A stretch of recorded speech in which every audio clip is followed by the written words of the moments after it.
자, 봅시다. 이제 수건이에요, 수건. 수건을 정의할 때 이제 지구상에 있는 물을 다 합쳐갖고 수건이라고 하는데 특히 이 둘로 나눠요.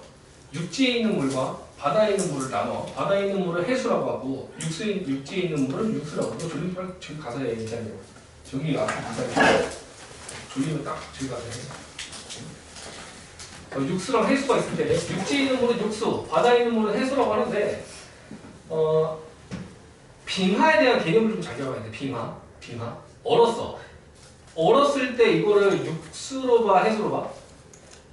그러니까 예를 들면 북극에 가면은 이런 거나 이름을 좀 바꿔야 되지 않을까? 육수 나오면 애들 드리고 한단 말이야. 발광소금만. 제일 앞거는 그때였지. 지금은 개구리, 올챙이에서 개구리 될 때 뭐 한다 그래? 별식신가. 뭐죠? 알까기. 알까기? 올챙이에서 개구리 될 때 알까기를 한다고? 진화한다고 그래? 무슨 과학을 새로 쓰는데? 내가 학교 다닐 때, 너네 다닐 때는 그 이름을 변태라고 했어, 변태. 근데 이러니까 이렇게 수업이 안 되는 거야. 근데 변태야! 이러면서 막, 그게 수업이 안 되고 이름을 바꿨어요. 뭐로 바꿨냐? 탈바꿈으로 바꿨어, 탈바꿈. 너네 세대에서는 이름이 이제 탈바꿈이라고 가르친다고? 그런 것처럼 막 이름 막 수업 안 돼갖고 바꾼 거 많은데 이거 육수도 좀 내가 볼 때 방해되는 것 같아. 저 아는 거라고는 쳐먹는 거밖에 없죠. 육지에 있는 물, 육수, 바다에 있는 물, 해수인데 그럼 빙하는 뭐로 취급할 거냐? 빙하.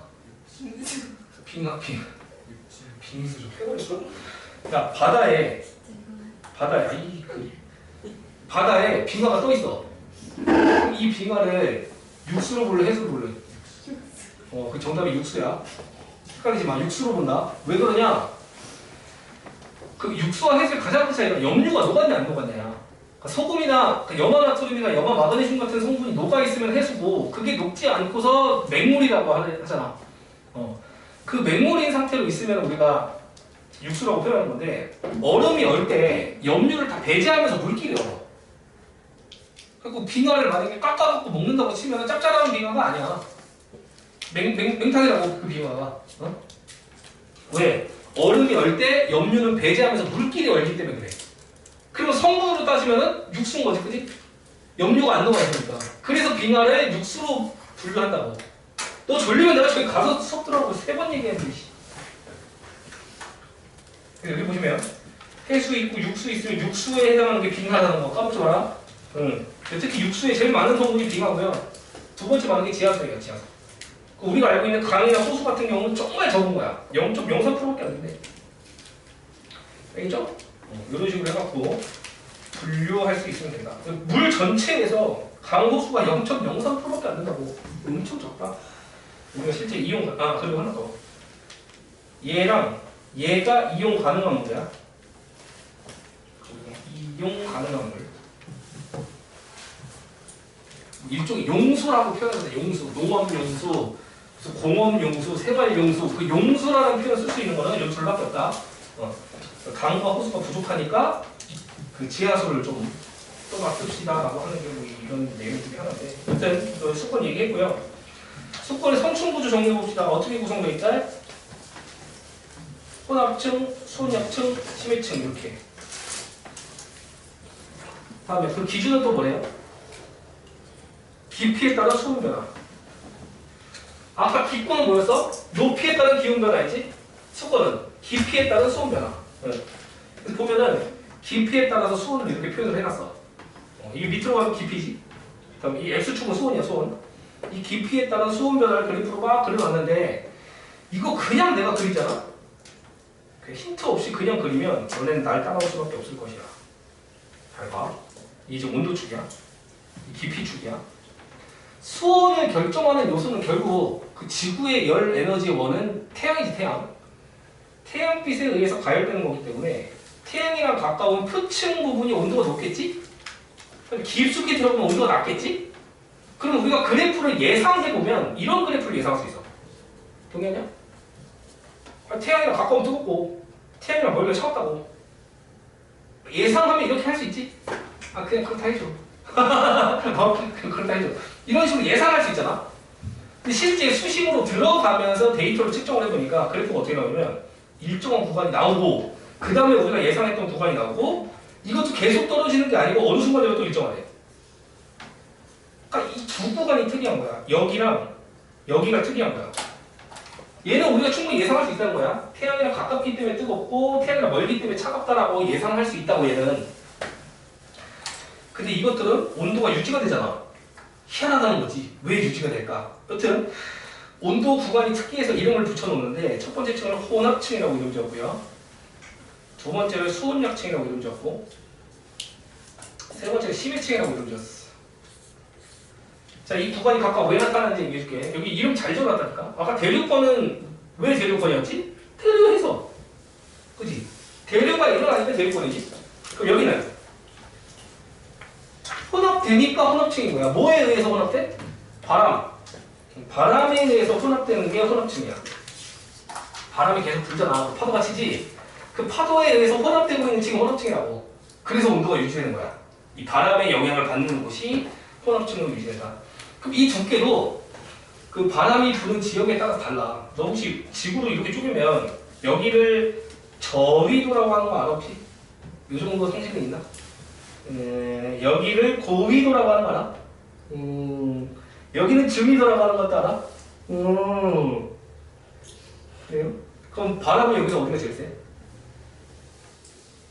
아 이건 몰라. 저위도, 중위도, 고위도는 아는데 바람이 어디서 제일 센지 몰라. 정답은 저위도에서 제일 세요. 아니 모르게. 중위도에서 제일 세요. 중위도에서 바람이 제일 세고 저위도는 좀 조금 보이고 그 여기 중위도가 바람이 제일 세게 부니까 여기서 혼합층이 제일 두껍게 나타난다. 그래서 그걸 좀 체크해 볼게요. 옆에 혼합층 보면은 바람에 의해서 혼합된다라는 표현이 나와. 바람에 의해서 혼합된다라는 표현이 나오고 특히 바람이 세게 불수록 두꺼워진다라는 표현 나오지? 그래서 어디가 제일 두껍다고? 중위도가 제일 두껍다. 중위도가 가장 두껍다. 중위도 체크해 보시고. 중위도가 제일 두껍다.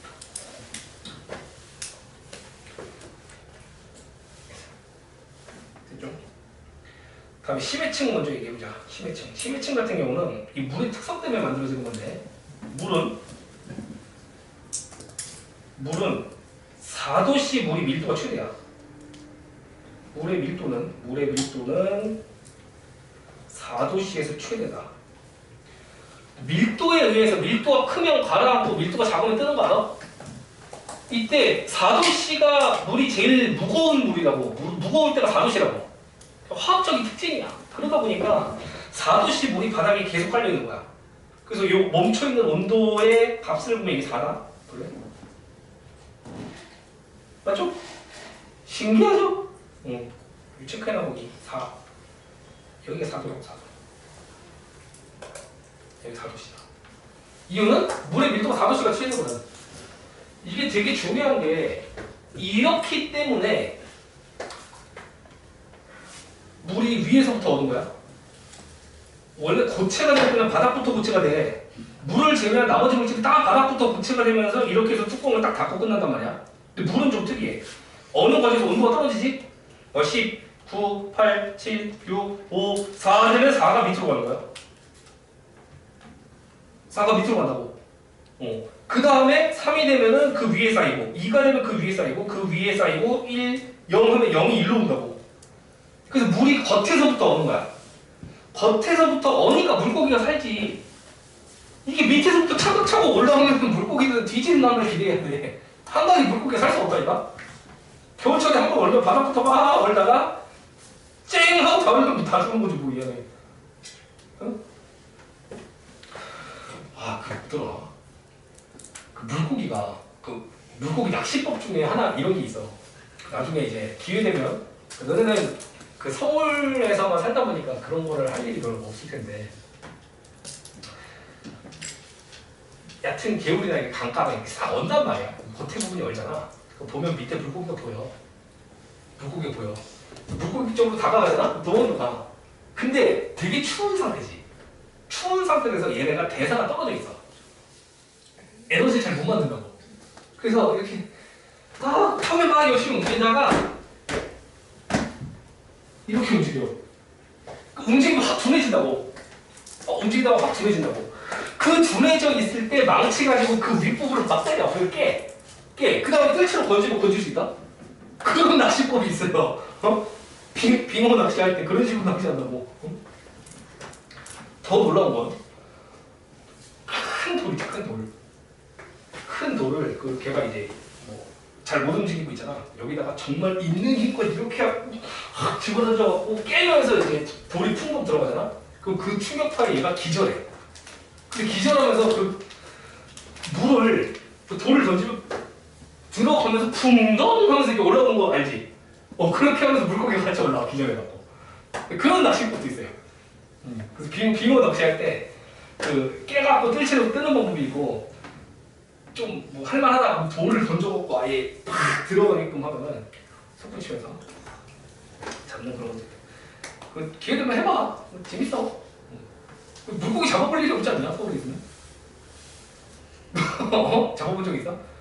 그저 도리어머니나 하고 씨고 금붕어나 뜰채로 들어서 잡았다 이러고 좋아하겠지. 근데 진짜 잡으면 재밌어요. 해봐.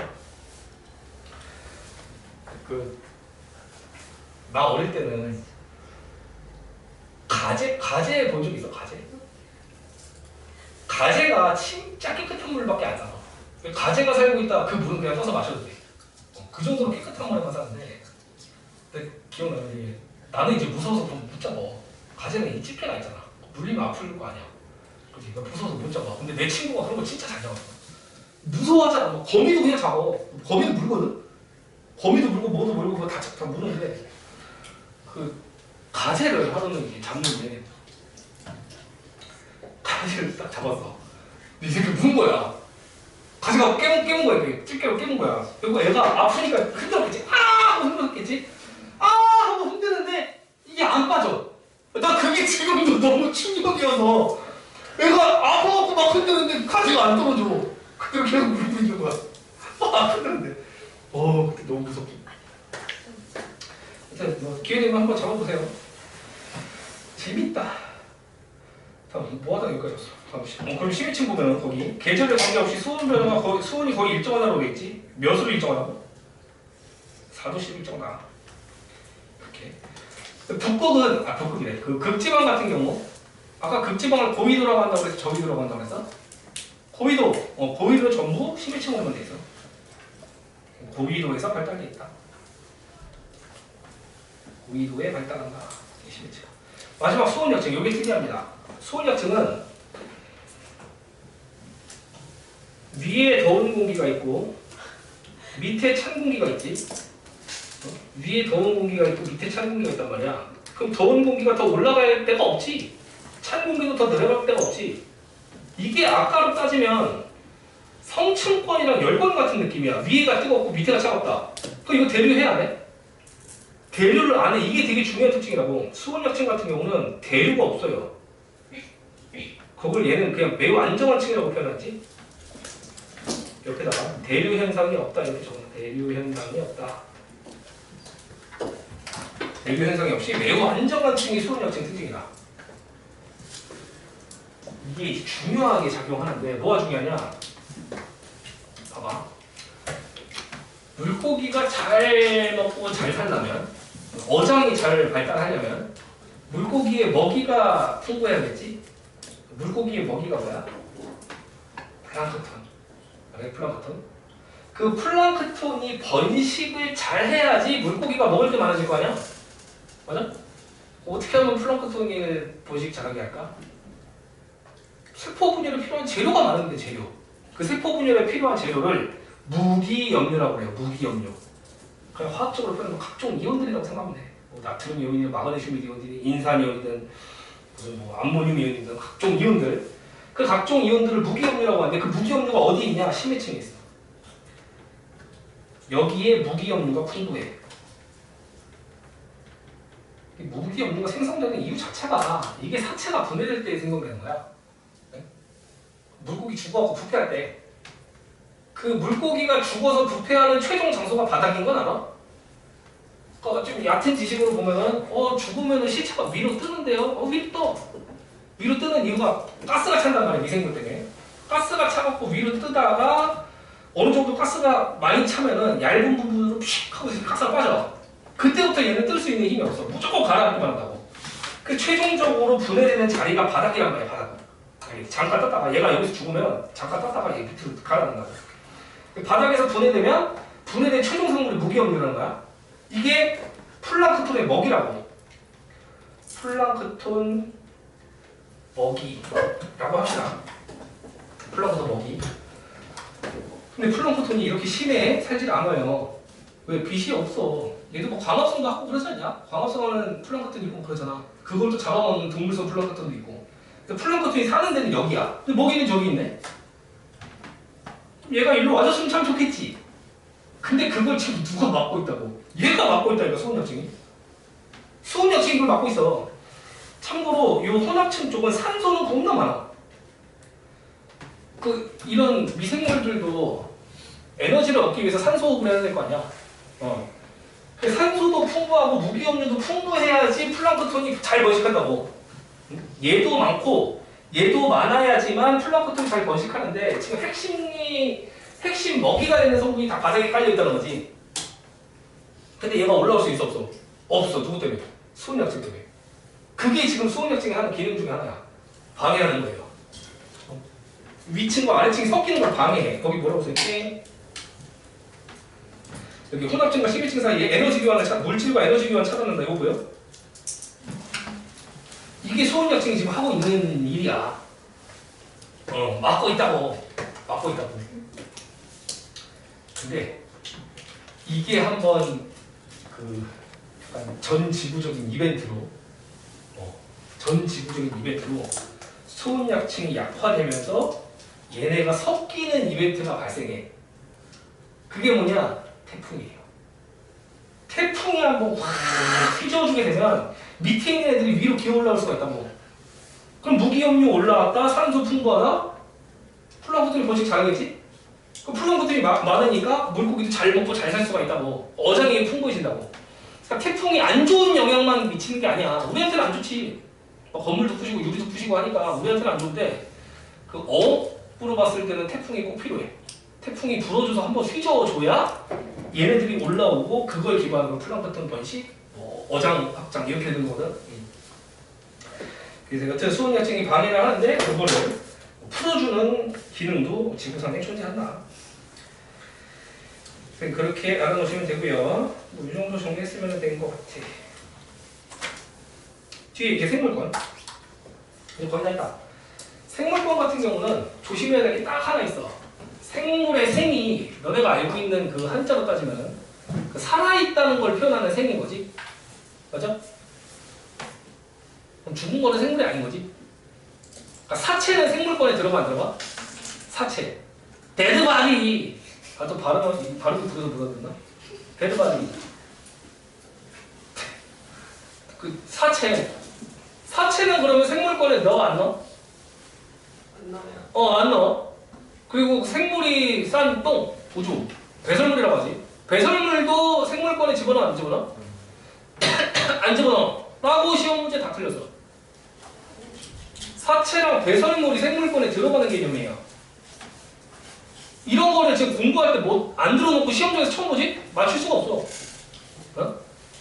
저거나 지구상에 살고 있는 모든 생명체라고 하고 끝내지 말고 사체랑 배설물 적어놓고 포함이야. 이런 게 이제 보기로 나오면 틀린단 말이야. 자, 학원에서 수업하는 내용, 학원에서 사용하는 교재는 전부 다 공통 내용을 추린 거야. 출판사별, 교과서별로 내용이 조금씩 달라. 근데 이 내용이 비상교과서에 수권, 기권, 생물권, 직권의 예시를 든 그림들이 있었거든요. 사진, 생물권에 해당하는 예시사진, 기권에 해당하는 예시사진. 그 사진 밑에 조그마한 글씨로 생명체랑 사체, 배설물 이 내용이 적혀 있었어. 비상출판사 교재에만 적혀 있었어, 이 내용이. 다른 책은 없고. 근데 너네 시험 볼 때 그런 사파 밑에 있는 문장 하나하나 살생하게 보냐? 그 사진도 안 볼걸? 아예 책을 안 보고 문제집만 풀다 들어갈걸? 그러니까 못 맞추는 거야. 내가 지금 겨울방학 특강하면서 시험에 대한 그 실전적인 팁을 계속 알려주려고 노력하고 있거든요. 느낄지 모르겠지만 그 몇 개 기억나는 거 있냐? 수업 시간 내용을 정말 잘 들어야 된다는 예를 내가 몇 번 보여줘서 수업 시간에 선생님이 들어주는 예시가 만약에 내가 평소에 학원에서 수업 듣거나 공부하는 과정에서 못 들었던 내용이다 그럼 무조건 중요할 거야. 그리고 시험에 나오길 기도해야 돼. 왜? 그래야 네만 맞춰. 그런 거 챙기는 것도 그렇고 이것도 마찬가지야. 교과서 나중에 시험 보기 전에 꼭 봐야 돼. 특히 막 탐구활동이나 사파 밑에 적혀있는 조그마한 글씨 가지고 시험 문제 내면 시중 교과서에서 볼 수 없는 문장들로 가득할 거야. 그런 거에서 자빠진다고. 뭐 별의별 일 다 있었어. 그러니까 나도 좀 시험 많이 봤잖아. 얘네랑 같이. 탐구활동에 있는 그 과학자들끼리 대화하는 내용이거든. 뭐 A 과학자랑 B 과학자랑 C 과학자랑 탐구활동에서 만화식으로 해서 서로 대화하는 내용이 있었어. 그 대화 멘트 가지고 시험 내는 학교도 봤어. 그 멘트 중에서 뭐가 있었냐면 액정은 전기를 걸면 투명해지거나 불투명해지는 성질이 있어 라고 A라는 과학자가 얘기하면서 그 그림이 시작하거든. 근데 그걸 보기로 했더라고. 액정은 전기를 걸면 투명해지거나 불투명해지는 성질이 있다. 너 그거 시중에 있는 모든 문제 다 뒤져봐. 한 문제도 안 써있어. 오로지 그 교과서의 그 탐구활동의 그 과학자 A만 설명하는 내용이야.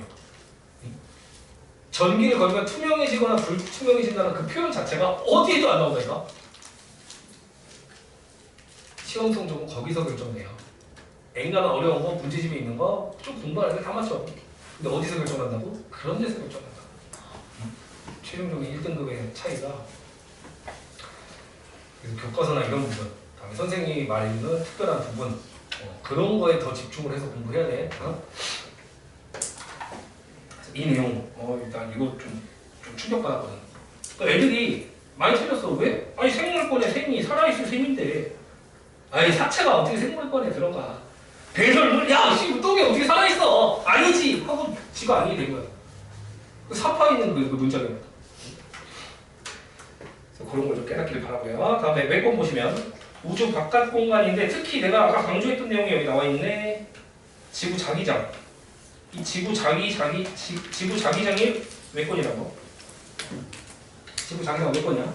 그 얘가 뭘 차단한다고? 태양풍 입자 차단한다고 했죠? 옆에다 적어놓으세요. 요게 방사선이에요. 방사선. 태양풍 입자가 방사선이다.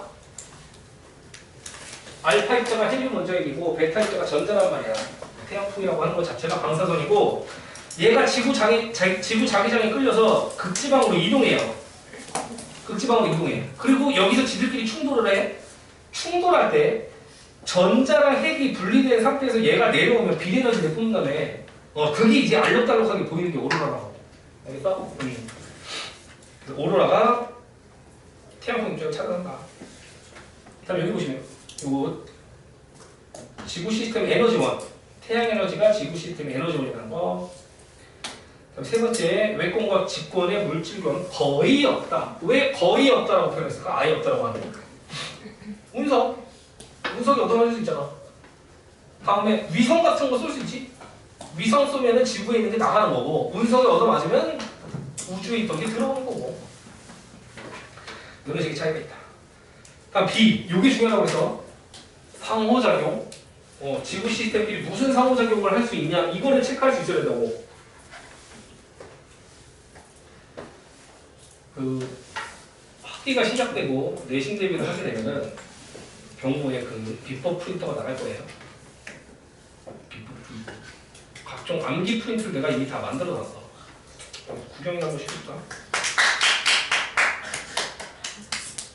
감사합니다. 경무가 이미 다 만들어 놨어요. 뭐로 보여줄까?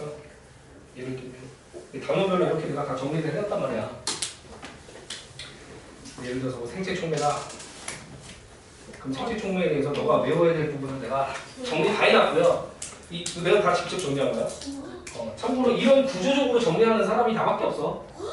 완전 이 정말 아니 이런 식으로 정리하는 사람이 나밖에 없다고. 그래요. 그래서 정리하는 틀만 봐도 아 이거 경무가 했구나 알 수 있어. 이런 식으로 저는 구조적으로 다 정리를 해놨고요. 두 번째는 너네가 외워야 될 부분을 다 밑줄로 처리를 해놨어. 외워야 될 부분이 이거야. 그러면 항상 프린트는 쌍둥이로 나가서 이렇게 빈 프린트가 같이 나가요. 이렇게 빈 프린트가 같이 나가. 왔다 갔다 하면서 외워보면 돼. 그리고 우리가 지금 토요일날 보는 테스트의 주된 내용이 이걸로 될 거야 이제. 문제 풀이가 아니고 이걸 정확히 외웠는지 안 외웠는지. 특히 이 부분 같은 경우는 요 예시를 기반으로 이게 무슨 건과 무슨 건의 상호작용이다를 적는 그 테스트 프린트가 있어요. 이걸 랜덤으로 내가 다 섞어갖고 만약에 파도가 발생한다가 무슨 건과 무슨 건의 상호작용이야. 또 기건과 수건 이거를 적는 게 이제 문제 프린트가 있거든. 할 줄 알아야 돼. 알겠지? 자, 요 내용들을 제가 지금부터 한 5분? 10분? 한 5분 정도 시간을 드릴 테니까 읽어봐봐. 읽어보면서 아예 문장 자체가 이 내용을 모르겠는 게 있을 거거든. 예를 들면 뭐 이런 거 해식동굴 이런 표현 아마 모를 것 같은데 그걸 지금 한번 동그라미 치면서 체크해 볼래? 여기 있는 것들을 읽어보시면서 이걸 잘 이해가 안 된다 싶은 거를 지금 체크를 한번 해봐. 그거 위주로 설명할 테니까.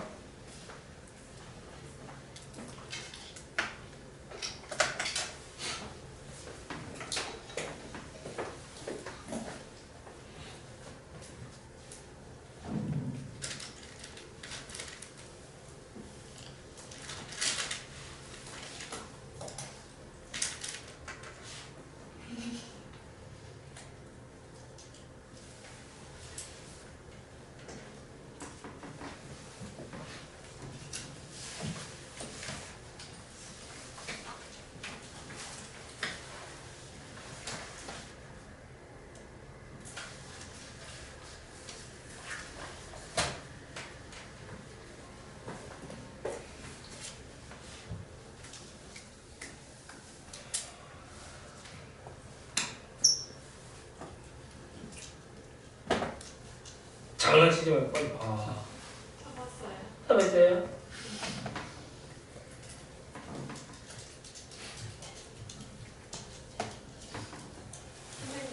선생님. 예리다. 진짜 말하면 진짜. 과학 너무 쉽대요. 쌤이 배워서. 과학이 너무 쉽다고? 좋은 현상이요. 저안 그랬어요. 반대로 얘기해 역시 과학 너무 어렵다. 열심히 해. 근데 진짜 어려운 거 아직 하지도 않았어. 그 1학기 과정에서 제일 어려운 게 딱 하나 있어요. 저기 그 중력 시스템, 지구 시스템 중에서 그 중력에 의한 물체 운동들을 배우는 게 뭐가 어렵지? 지금이야. 그냥 단순 암기만 하고 있잖아요. 할만하지.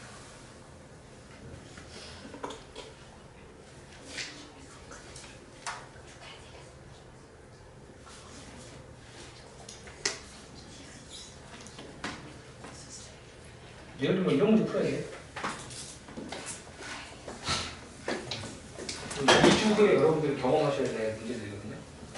열심히 대포막 쓰고 있지? 대포막 쓰고 있을 때 이 VA와 VC의 속도가 몇 대 몇에 비율이냐고요. 이런 거를 해야 되는 날이 곧 올 거야. 지금은 할만한 거야. 지금은 할만해. 이런 거 이제 풀어줘야 이제 과학을 시작했구나 이런 겁니다.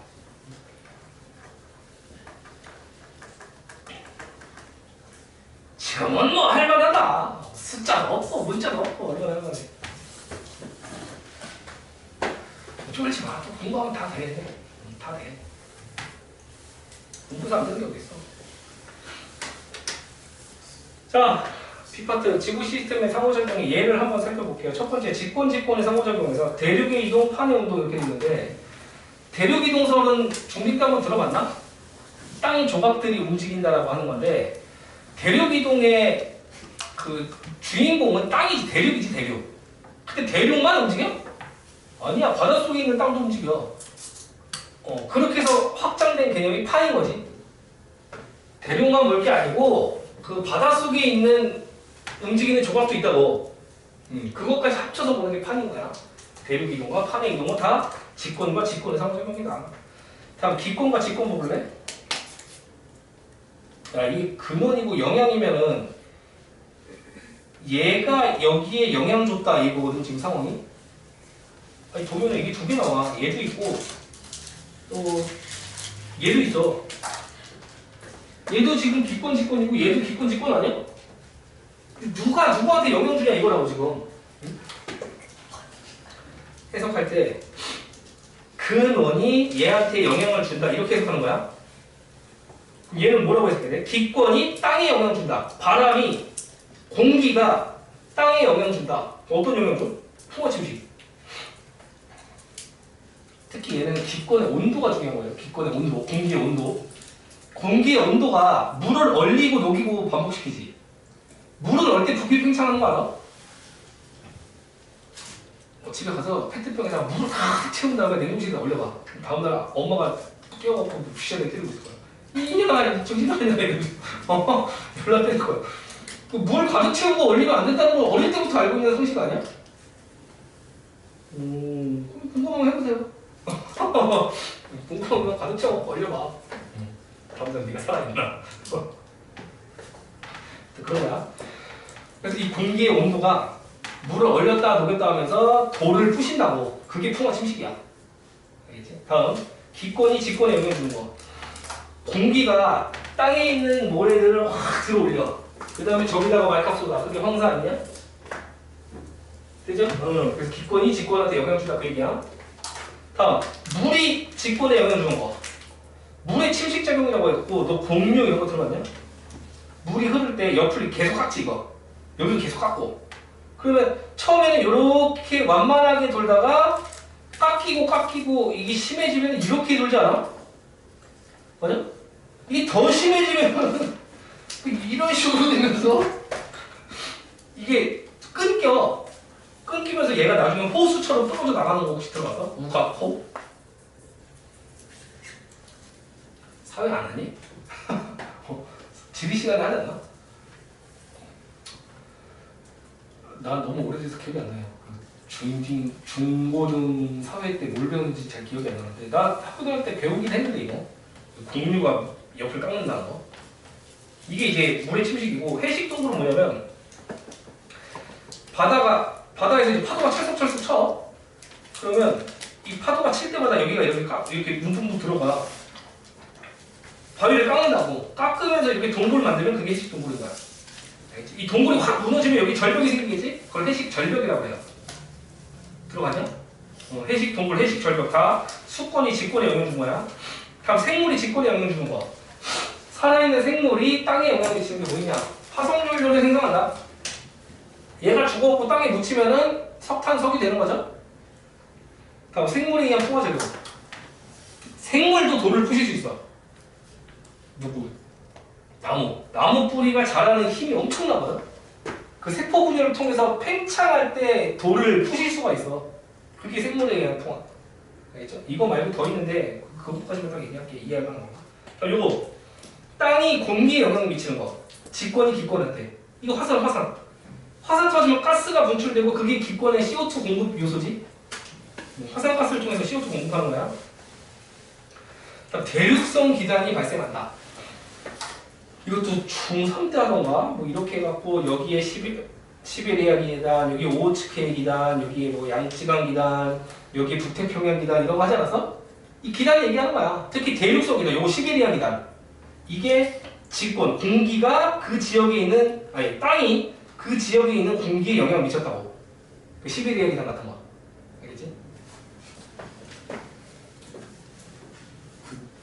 야, 우리나라만 해도 겨울에 너무 춥지 않나? 어제 영하 10도가 그랬어. 너무 춥지 않았어? 그 도대체 러시아나 우크라이나 이런 애들 어떻게 사냐?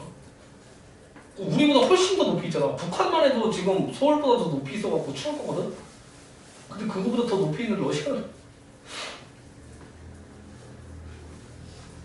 누가 보여줬는데 라면을 이렇게 끓여갖고 김이 나는 라면을 이렇게 하고 한 젓갈 딱 떠.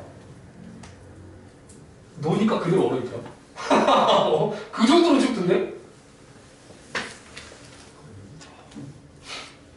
나는 그런 데서 못 살 것 같아요. 일단 그거고. 두 번째 기권 볼까? 공기랑 공기가 서로 영향을 주고받는 거. 대기순환이라고 해서 이거는 근데 지금 안 배워. 대기대순환. 뭐 쉽게 얘기하면 적도가 뜨겁지? 적도 지역이 뜨겁잖아. 그럼 공기가 상승해. 그럼 지방은 차갑지? 공기가 하강해.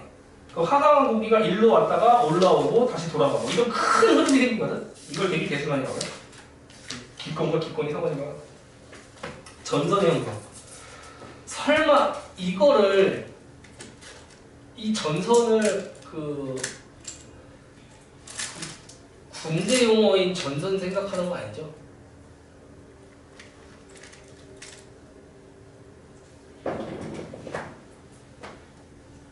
이 온난전선, 한랭전선 얘기하는 거 알아? 뜨거운 공기가 찬 공기가 만나면 경계가 생기잖아. 그 경계를 전선이라고 하거든. 응? 그래서 기권이 전선을 형성한다. 그래갖고 너네 뭐 중3 때 이거 했어. 이렇게 하고 이거 온난전선 이렇게 하고 여기 뾰족뾰족하게 해서 한랭전선 이렇게 하면서 막 여기는 저분형 구름이 생성되고 여기는 측문형 반대로 되다. 여기는 측문형 구름이 생성되고 여기 저분형 구름이 생성되고 이런 거 했지. 그거야 이거 전선. 다음 수권이 기권에 영향 주는 거야. 물이 공기에 영향 준다. 태풍. 이거 빼놓을 수가 없어. 태풍의 에너지원이 뜨거운 수증기야. 바다에서부터 공급되는 뜨거운 수증기. 그러니까 수권이 기권에 영향 주는 거라고. 바다에서부터 공기로 에너지를 공급해 준단 말이야. 그럼 아까 대륙성 기단 대신에 해양성 기단이 나온 거지. 바다의 성질을 담는다. 대표적으로 오호츠크의 기단, 북태평양 기단 이런 거. 그러니까 설명됐고. 그럼 생물이 기권에 영향 주는 거. 광합성? 광합성 하면 CO2를 줄이고 O2를 늘리지? 그래서 광합성 등으로 기권의 성분이 변했다. 이것 때문에 지금 우리가 살고 있는 거잖아. 옛날 거대 지구에 산소가 없었다니까. 왜? 나도 좀. 다음 요거 볼까요? 직권이 수권에 영향 준다. 땅이 물에 영향 준대. 직권이 수권에 영향 주는 거. 쓰나미. 일본에 쓰나미 온 거 봤어? 영상으로? 쓰나미 진짜 온 거 영상 봤어? 일본 영상? 안 무섭냐? 그때 그 사람 많이 죽었어. 100명, 200명 죽은 게 아니고 1000명, 2000명 죽은 거 아니고 만 단위로 죽어. 쓰나미 한 번 오면. 근데 그 죽을 수밖에 없다는 거를 영상 한번 보면 알 거야. 한 번도 안 봤을 것 같은데. 궁금한 사람은 일본 쓰나미 한번 검색해보세요. 보여주세요. 이거 보여주면 유튜브 잘리는데. 저작권 어쩌고 이러면 자르면 화면 작은 가요. 방금 나왔는데? 야, 물이 이렇게 넘쳐. 보여? 시커먼 석유처럼 넘치는 거? 동영상으로.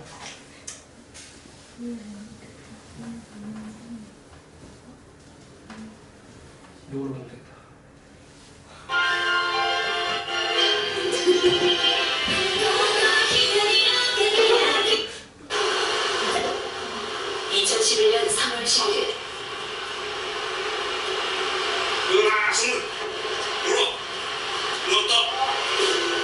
거대한 재앙이 왔다.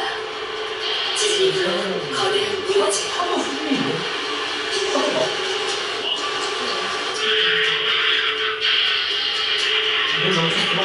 그것은 자연의 재앙으로 끝날 수도 있었다. 그러나 사람이 초래한 재앙보다 상상할 수 없는 피해를 남겼다.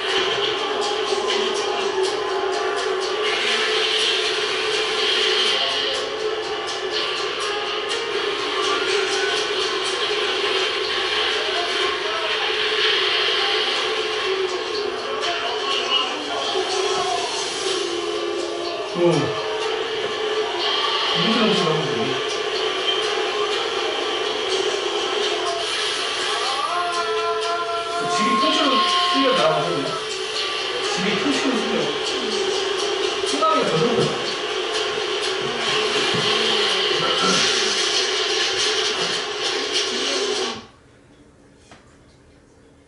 저런 거 오면 만 단위로 죽는 거야. 그 아파트는 안 휩쓸려가요. 아파트는 안 있어요. 글쎄다. 잠깐만 일본 사람들 몇 명 죽었지? 근데 저 차 안에 있으면은 어떻게 돼요? 차도 잠겨. 차 투어로 물이 다 들어가고 차도 잠겨. 그 동일본 대지진 때 일본 쓰나미로 16,000명이 죽었대. 16,000명. 16,000명이 상상이 돼. 너네 학교에 한 많아봤자 한 700~800명 있냐? 학교에? 16,000명. 무섭다. 아니 저 물이 들어오면 헤엄치면 되죠. 헤엄칠 수 있는 물이 아니라니까. 헤엄치고. 진짜 쓰나미 되게 무섭죠? 그냥 재밌는 얘기 하나 해줄게요. 중생대 때 공룡들이 왜 죽었다고 그래? 화산 화산 폭발. 운석 충돌에 의한 화산 폭발이 있었고 그 운석이 엄청 컸다는 얘기 들어봤어? 네. 그 중생대 때 얻어맞았던 그 운석 흔적이 지금도 있어. 지금도 땅이 움푹 파인 상태로 있어. 어디 있냐면 그 유카탄 반도에 있거든. 사진 한번 보고 가라. 어떻게 생겼나? 보여? 이게 보여? 그 중생대 때 얻었던 운석 흔적이 지금도 있다니까? 그 요게 도대체 어느 정도 클 것 같아? 응? 유카탄 반도 운석 구덩이입니다. 또 검색해봐 있지.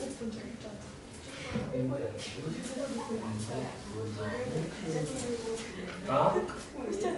야, 저게 지름이 200km래. 지름이 200km라고.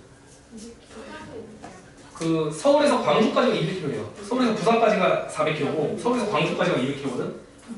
서울부터 시작해서 광주까지 뚫려있다니까. 이거에 얻어맞았을 때 그 충격이 엄청 컸겠지. 이게 심지어 또 바닷가 근처였단 말이야. 저때 쓰나미가 발생했어요. 저때 쓰나미가 발생해서 이때 발생한 쓰나미의 크기가, 쓰나미의 높이가 거대한 그 파도 있지? 그 쓰나미가 만들어낸 파도가 1.5km였어요. 63빌딩 높이가 250m야. 63빌딩 높이가 250m라니까. 쌍빛이 얼마나 큰지 모르겠어요. 근데 그 운석 충돌 때, 방금 봤던 그 운석 충돌 때 만들어진 쓰나미 크기가 1.5km라고. 얼마나 큰가? 그러니까 공룡이 뒤질 수밖에 없는 거예요. 네 1.5km짜리 파도 버틸 수 있겠냐? 그 얼마네요? 얼마나냐고? 63빌딩을 4채 합치면은 1000km잖아. 아, 그걸 15개니까 총 63빌딩을 위로 60개 쌓으면 되겠다. 63빌딩을 위로 60개 정도 쌓으면 만들어진 그 높이의 쓰나미가 발생했다고. 그러니까 못 사는 거야. 어떻게 사는 그걸?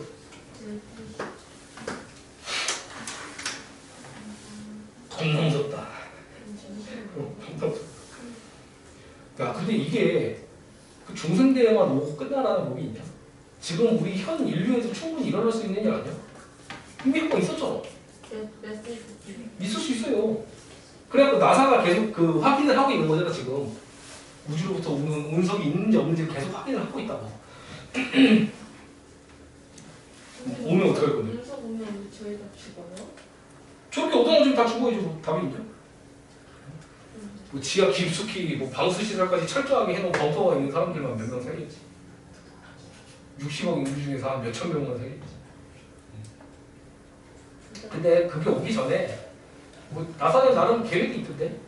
운석이 접근한다 그러면은 뭐 그 유인 우주선을 띄워갖고 거기에 착륙을 시킨 다음에 핵을 터뜨려갖고 파편화 시킨다는 뭐 그런 계획이 있던데. 네 산동은 없으니까 신경 없어. 자, 다음. 아무튼 그게 쓰나미예요. 무섭죠. 이 직권에 이게 지진이야, 지진. 땅에서 일어난 지진 때문에 큰 파도 만든 거, 그게 쓰나미고, 해수의 염료 공급이라고 하는 건 고대 지구 때 이제 처음으로 원시 바다가 생기잖아. 구름이 생기고 비가 내려. 그때 육지에 있는 그 염류들을 싹 녹여 갖고 간다고. 바다에 소금이 왜 있어? 어디서 주워 들어오는 거 있어갖고 뭐 배돌이 계속 돌아가면서 소금을 만들고 있네 어쩌네 그래. 아유 씨. 과학적으로는 최초의 그 원시지구에서 원시지구 때 이제 마그마 바다가 되잖아. 그 마그마 바다 때 땅만 녹은 게 아니고 물도 지금 지구상에 있는 바닷물이 다 수증기로 있었어. 이게 온도가 천천히 식으면 100도가 되고 100도가 되면 물로 뭉쳐갖고 비가 돼서 내릴 수 있을 거 아니야. 뜨거운 비가 돼서 내린다고. 그럼 이제 지형들 있잖아. 높은 데서 낮은 데로 싹 물이 모이겠지. 이때 이동하는 과정에서 염류들을 녹여서 갖고 온다고. 나트륨도 녹여오고 마그네슘도 녹여오고. 그게 지금의 바다를 구성하고 있더라고요. 그래서 해수 염류 공급, 직권이 수권이 하는 역할이에요. 그럼 기권이 수권. 바람이 불면은 파도가 치죠. 그렇지? 파도에 의해서 바닷물이 흐르고. 그럼 수권이 수권에 영향 주는 거. 물끼리 영향 주고 가는 거는 해수의 혼합. 다음에 조경수역이 혹시 뭔지 알아? 난류랑 한류 만나면? 난류랑 한류가 만나면 어장이 풍부해지지. 난류성 어종도 살고 한류성 어종도 살고 어장이 풍부해진다. 그럼 생물이 물에다가 영향 주는 거. 수권의 물질을 흡수라고 되어 있는데 이거 그냥 얘만 들으면 모를 텐데? 체크해놨냐? 생물이 수권에 있는 물질을 흡수하는 얘가 있어? 이게 물 속에 있는